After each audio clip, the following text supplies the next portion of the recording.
सिर्फ लाइव 24 भारत विज्ञापन और खबर देने के लिए संपर्क करें। नमस्कार दोस्तों, आप सभी का स्वागत है हमारे लाइव 24 भारत न्यूज चैनल में। ब्रेकिंग न्यूज उन्नाव से।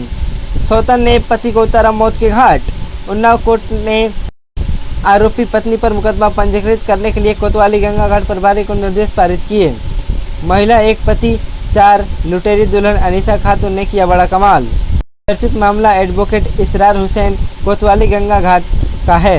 द्वितीय पत्नी अनीसा खातून मिराज मोनिसा खातून पर इसरार हुसैन के छोटे भाई अहम अली व पूर्व पत्नी ने आरोप लगाया है कि दौलत के खातिर इसरार हुसैन की अनीसा खातून शुक्लागंज कोतवाली गंगा घाट के रहने वाले बहनोई मिराज व उनकी पत्नी मोनिसा खातून ने जहर देकर हत्या कर दी और इस संबंध में उन्नाव के समक्ष पुलिस अधिकारी को भी प्रार्थना पत्र दिया, परंतु कोई मुकदमा अनीसा खातून दर्ज नहीं किया गया। उल्टा कोतवाली गंगा घाट के पूर्व कोतवाल ने अनीसा खातून से मिलकर पीड़ित पर ही चोरी का झूठा मुकदमा दर्ज कर दिया, जबकि चौकी प्रभारी जाजमऊ थाना गंगा घाट द्वारा इसरार हुसैन की मृत्यु के बाद मौजूद होकर दूसरे के घर से अनीसा खातून को इसरार हुसैन के बंद घर से चोरी कराई जा रही है।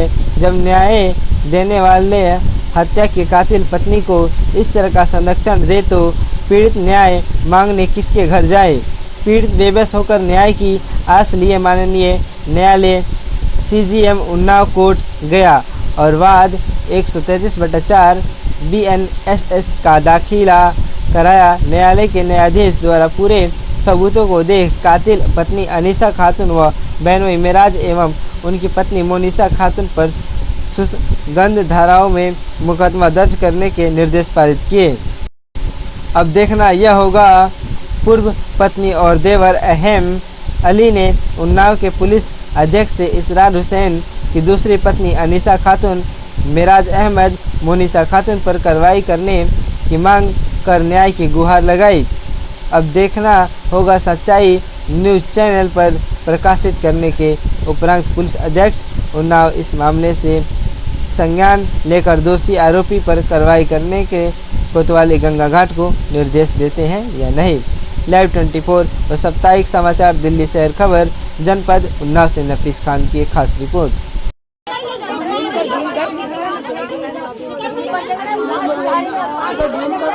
जूम है रे झाटू का रोशनी तेज कर, रोशनी का तेज करें बच्चों झाटू का। ये दूसरे घर छत पर खुला है अभी, बिना पूछे चली जाती हैं।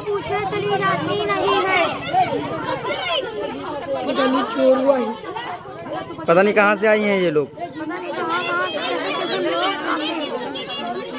हमारे घर से चढ़ के गई हैं, ये उधर से आई हैं।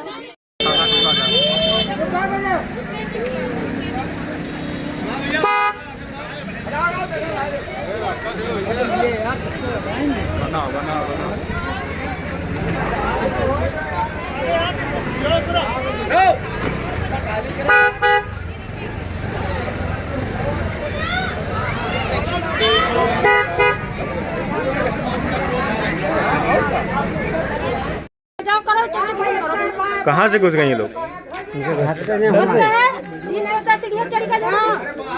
मना करा जा रहा, नहीं रही चली गई। ताला तोड़ो, जा अपने ताला तोड़ो, जैसे जा। किसी के चढ़ाने में ना कूदो खानों ने, एको बच्चों के नहीं, जितने लोग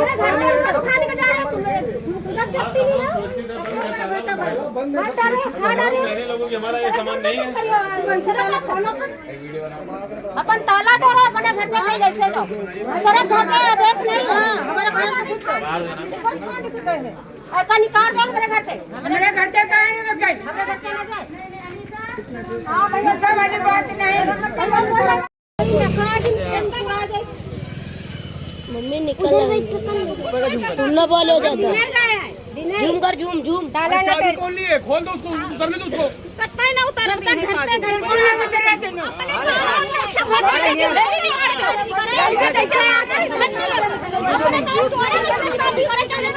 ताला तोड़ता है, ताला कहते हैं। हम लोग तो बात ही कर हैं? तो तुम क्या ताकत है?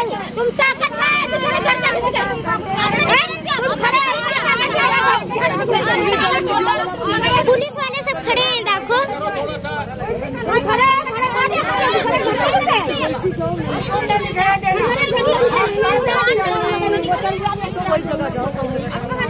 खड़ी है।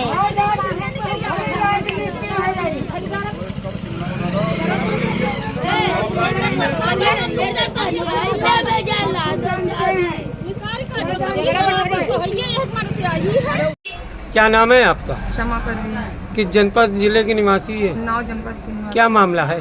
हमारे पति इसरार हुसैन की हत्या 16/2/2025 को उनकी दूसरी पत्नी अनीशा खातून ने किसी प्रॉपर्टी को लेकर उन्होंने उनकी हत्या कर दी। जबकि मैं कानपुर में मेरे पति ने मकान बना रखा है, मैं कानपुर के मकान में रहती थी। मुझे जानकारी बाद में प्राप्त हुई कि इसने मेरे पति को फांस कर ये उनके साथ में रह रही है, इसने शादी करी है, इसकी भी हमें कोई जानकारी नहीं है। और इसने कुछ कागजात जो अब ये लोगों के सामने लेकर आ रही है कि मेरे नाम वसीयत है, मेरे नाम ये कागज़ है, लेकिन ऐसा कुछ भी नहीं है। ये सारे कागजात फर्जी हैं, मेरे पति ने कोई वसीयत नहीं की। इस संबंध में आपने किस थाने की घटना है? ये थाना गंगा घाट का। इस संबंध में आपने प्रार्थना पत्र दिया है? जी हाँ, मैंने बहुत प्रार्थना पत्र दिया। मैं चौकी भी गई थी, थाने भी गई थी, पर कोई चौकी इंचार्ज, कोई थाना प्रभारी कोई सुनने को तैयार नहीं है। अनीशा खातून कहाँ की है और कहाँ की रहने वाली है? अनीशा क्या इसने पूर्व में कोई शादियाँ की है? जी, अनीशा खातून फतेहपुर की रहने वाली है। इसने अन्य कई शादियाँ की हैं जिसकी कोई गिनती नहीं है। जब जानकारी में सिर्फ 4 लोगों के साथ का दिखाया जा रहा है कि एक हिंदू ठाकुर है, उसके साथ ये भागी है, उससे 4 लाख रुपए की फिरौती इसने ली है सुलह समझौता करके। फिर एक लल्लू नाम का शख्स है, उसके साथ इसने शादी करी है, वहाँ से 13 लाख रुपए ये लेकर आई है। फिर इसने वैसली से शादी की है, वहाँ से इसने 30 लाख रुपए लिए हैं। मतलब इसका ये पेशा बना हुआ है और ऐसे ये तमाम लड़कों को फांस चुकी है जो कि इसके अभी भी संपर्क में है और उनसे ये बराबर बातचीत करती है। इस संबंध में आपने थाने में प्रार्थना पत्र दिया, कोई कार्रवाई हुई है? जी हाँ, संबंध में प्रार्थना पत्र दिया है, लेकिन अभी उसकी कोई कार्रवाई नहीं है। कोई वाद दाखिल किया आपने न्यायालय में? न्यायालय में हमारा वाद दाखिल है और 156 के तहत मैंने मुकदमा दाखिल किया है, जिसका आदेश हो गया है, पर अभी मुझे पूरी जानकारी नहीं है। इसके खिलाफ क्या फतेहपुर में भी कोई मुकदमे विचाराधीन है? विचाराधीन है। इसने वैशाली के ऊपर 498 का मुकदमा दर्ज कराया था, जिसमें सुलह समझौता करके इसने 30 लाख रुपए उन परिवारजनों से दिया।